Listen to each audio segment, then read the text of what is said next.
మామూలుగా వాడిన వంకాయలతో అయితే ఏం చేయాలి అని చెప్పేసి అయితే పప్పులేకి అయితే వేస్తూ ఉంటాం కదండి. ఇంకా డైలీ అయితే పప్పులేకి అయితే వేయలేం కదండి. అలాంటప్పుడు ఈ వాడిన వంకాయలను ఇడ్లీ పాత్రలో అయితే పెట్టి ఉడికించండి. చాలా అంటే చాలా సూపర్ రెసిపీ అయితే తయారైపోతుందండి. ఇప్పుడు hello friends, welcome to star and home. ఇవాళ మన వీడియోలో ఒక సరికొత్త రెసిపీతో వంకాయల రెసిపీతో అయితే మేము ముందుకు వచ్చాండి. చాలా సింపుల్గా అయితే చేసేసుకోవచ్చండి. వాడిన వంకాయలను అయితే ముందుగా అయితే ఒక గిన్నెలోకి అయితే నీళ్ళు వేసేసుకొని మంచిగా అయితే నీట్గా అయితే వాష్ చేసుకోవాలి. చూడండి, ఇలా వాడిన వంకాయలు కూడా పుచ్చులేమీ లేనట్లుగా అయితే చూసుకోండి. ముందుగా ఇలా చెక్ చేసుకోవడం వల్ల మనకైతే చాలా మంచి బెనిఫిట్స్ అయితే ఉంటాయండి.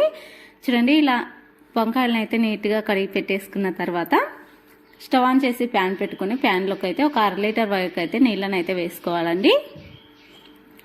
ఇలా నీళ్ళని వేసుకున్న తర్వాత మనం మామూలుగా ఇడ్లీ రేకులు అయితే ఉంటాయి కదండి, ఆ ఇడ్లీ రేకులు అయితే పెట్టేసుకొని మనకు ఎంత క్వాంటిటీలో అయితే ఎన్ని వంకాయలు కావాలనుకుంటే 2 లేదా 1 ప్లేట్లను అయితే సెట్ చేసుకోండి. ఇంకా మనం నీట్గా వాష్ చేసి పెట్టుకున్నాం కదండి, ముందుగా వంకాయలను అయితే ఒక్కొక్కటిగా అయితే ఇడ్లీ రేకుల్లో అయితే పెట్టేసుకోవాలి. మీకు ఎన్ని వంకాయలు అవైలబుల్గా ఉంటే అన్ని అయితే తీసేసుకోండి. ఇలా పెట్టేసుకున్న తర్వాత మనం అన్ని వంకాయలను కూడా ఇలా పెట్టేసుకున్న తర్వాత పైన మూత కవర్ చేస్తూ కనీసం ఒక 5 నిమిషాల వరకు అయితే హై ఫ్లేమ్లో అయితే కుక్ చేసుకోవాలండి. ఆవిరి మీద అయితే మనం ఇడ్లీలను ఎలా కుక్ చేసుకుంటామో అదే విధంగా అయితే ఉడికించుకోవాలి. ఇలా మూతను అయితే పెట్టేసుకొని కేవలం ఒక 5 నిమిషాలు అయితే హై ఫ్లేమ్లో అయితే ఉడికించేసుకోవాలండి. చూడండి, 5 నిమిషాల తర్వాత మనకైతే మంచిగా అయితే కుక్ అయిపోయి ఉంటాయండి. ఇవి నేత వంకాయలండి. చూడడానికైతే బయట పెట్టాను కాబట్టి వాడిపోయినట్లు ఉన్నాయి, కానీ చాలా త్వరగా అయితే కుక్ అయిపోయాయండి. కొద్దిగా గట్టిగా ఉన్న వంకాయలను అయితే తీసుకోకండి. తీసుకునేటప్పుడు చేతితో నొక్కి చూసినట్లయితే మెత్తగా ఉండాలి. అలా అయితే ఒక 5 నిమిషాల లోపు అయితే ఉడికిపోతాయండి. ఒకవేళ మీకు ఇంకా ఉడకలేదు అనుకున్నట్లయితే ఇంకొక 2 నిమిషాలు అయితే ఎక్స్ట్రా ఉడికించుకోండి. నేత వంకాయలు తీసుకున్నట్లయితే త్వరగా ఉడికిపోతాయండి. ఇలా మనము కుక్ చేసుకొని ఒక ప్లేట్లకి అయితే తీసుకోవాలి. ఇప్పుడు దానిపైన ఉన్న వంకాయల పైన ఉన్న లేయర్ని అయితే తీసేసుకోవాలి. ఇక్కడ ఏమైనా పుచ్చులు ఉన్నట్లయితే కూడా ఈ టైంలో అయితే చెక్ చేసుకోవచ్చండి. మీరు ఎక్కడైనా మర్చిపోయినట్లు ఉన్నా కూడా ఈ టైంలో మీరు చెక్ చేసి దాన్ని పక్కకు అయితే తీసేసుకోవచ్చండి.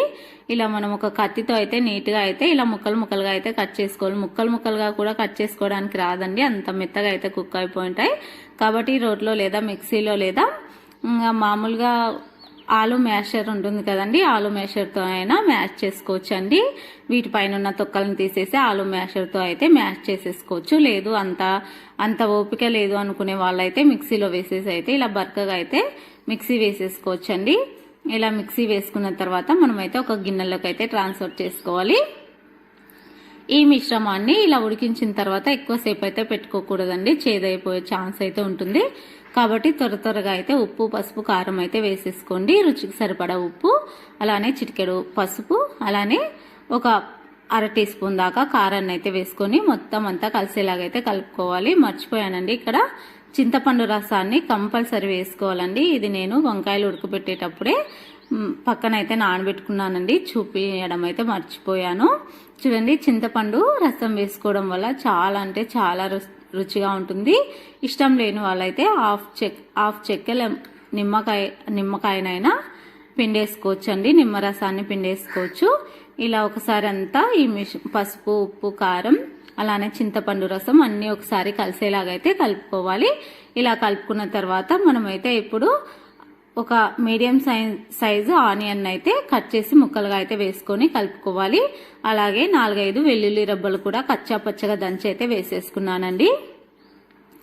ఇప్పుడు ఈ మిశ్రమాన్ని పక్కన ఉంచుకొని స్టవ్ ఆన్ చేసి ప్యాన్ పెట్టుకుని 1 టేబుల్ స్పూన్ దాకా ఆయిల్ వేసుకుని జీలకర్ర, ఆవాలు, అలానే 1 పచ్చిమిరపకాయ వేసుకొని కొద్దిగా కరివేపాకు వేసుకొని పోపు వేగిన తర్వాత ముందుగా మనం కలిపి పెట్టుకున్న పచ్చడి మిశ్రమాన్ని, వంకాయ మిశ్రమాన్ని అయితే ఇంకా ఈ పచ్చళ్ళకి అయితే వేసేసుకోవాలండి. ఒకవేళ ఇంగువ, పచ్చెనపప్పు అలాంటివి కూడా ఇష్టపడే వాళ్ళైతే వేసేసుకోండి. నేను జస్ట్ సింపుల్గా అయితే పోపు వేసేసుకున్నాను. వేసుకొని ఒక్కసారి చక్కగా అంతా కలిసేలాగా అయితే కలుపుకోవాలి.